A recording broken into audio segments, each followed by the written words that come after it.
Hello, are you a Christian? I have two numbers for you, 30,000 and 70,000. Keep it in your memory, I'll describe these numbers later. If you're watching me now and you happen to be a Kannadiga or a Malayali, watch this video very carefully. Call your son, daughter or parents and ask them to watch it with you.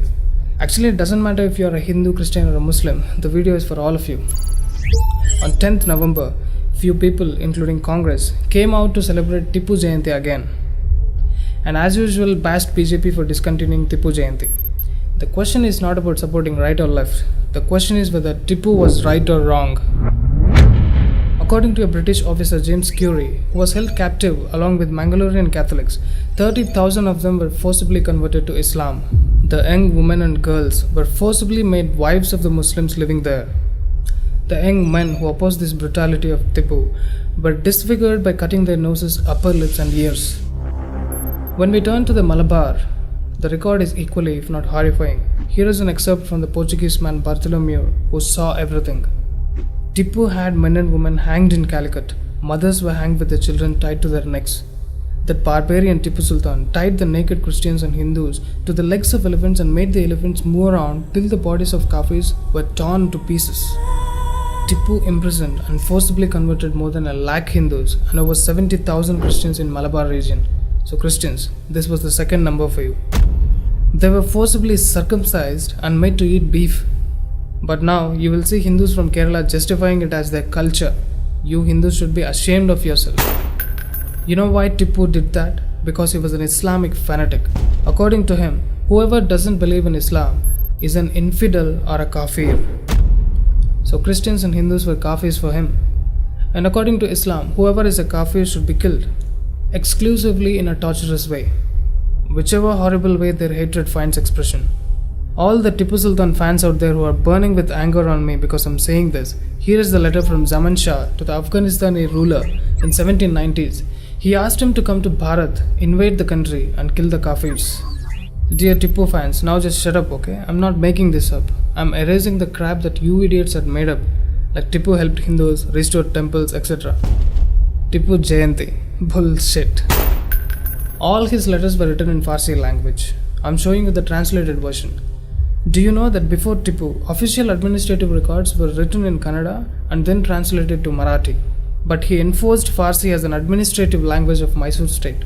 If you are a practicing lawyer in Karnataka, you must be using these words like Kata, Amaldar and all these words. This is just an intro, okay? Now let's get into the real story. Nowadays, you can see a different kind of hate politics against Brahmins and use of words like Brahmanical patriarchy. Let me tell you what Tippu did to Brahmins. Tippu came to Calicut in 1788 with an army of 60,000. There were more than 7,000 Brahmin families in Calicut at the time. More than 2,000 of these were wiped out, and the remaining fled to the forests. Tippu Sultan, in letters to Syed Abdul Tulai and his officer Budruz Zaman Khan, respectively gloated that, with the grace of Prophet Muhammad and Allah, almost all Hindus in Calicut are converted to Islam. Only on the borders of Cochin state, a few are still not converted. I am determined to convert them also very soon. I consider this as jihad to achieve that object. Isn't Tippu sounding like someone from ISIS? He also said that he has achieved a great victory in Malabar over 4,00,000 Hindus who were converted to Islam.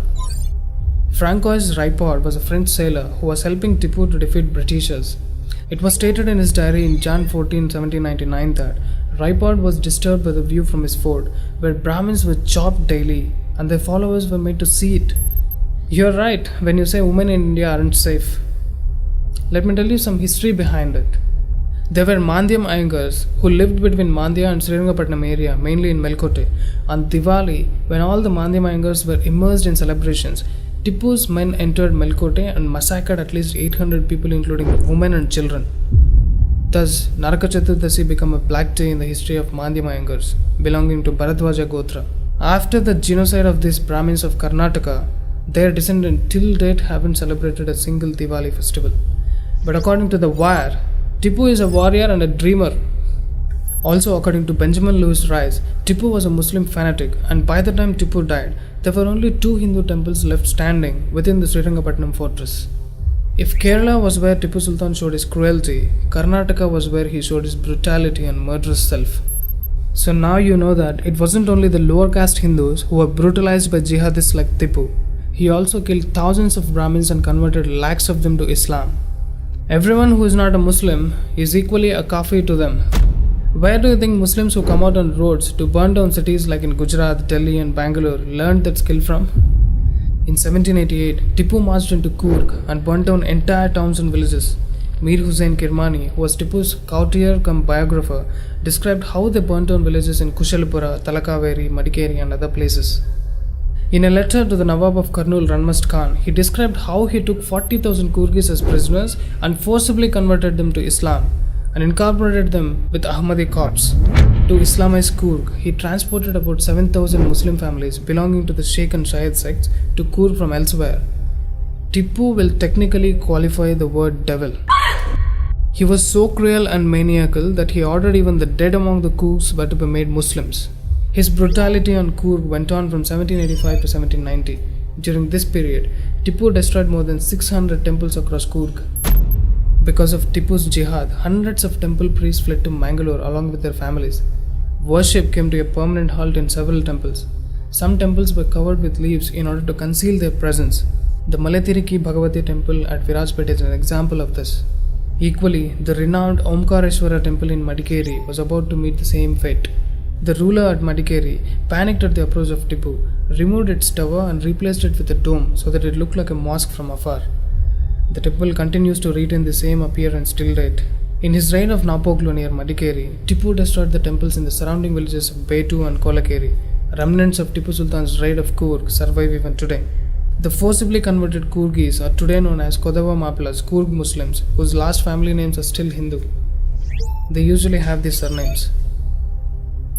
The fact remains that Tippu Sultan was never really able to control the brave Coorgis, and he lost the battle 31 times there and killed the brave Kodava warriors by infidelity. So now we know the reality of this vile Islamist Tippu Sultan.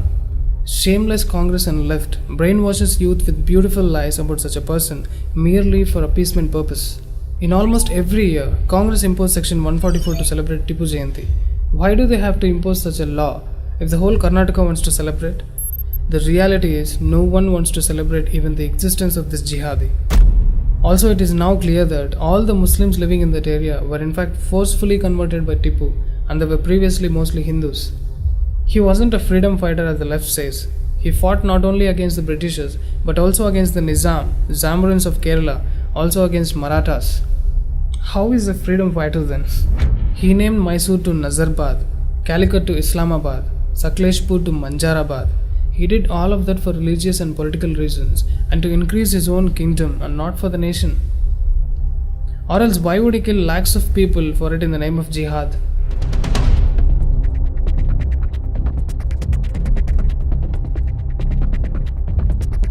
String is available in Hindi, Kannada and Telugu as well. Please subscribe to your favorite regional channel, like and share the video. Please support us through Patreon and one-time payment options. See you again in the next video of String Reveals.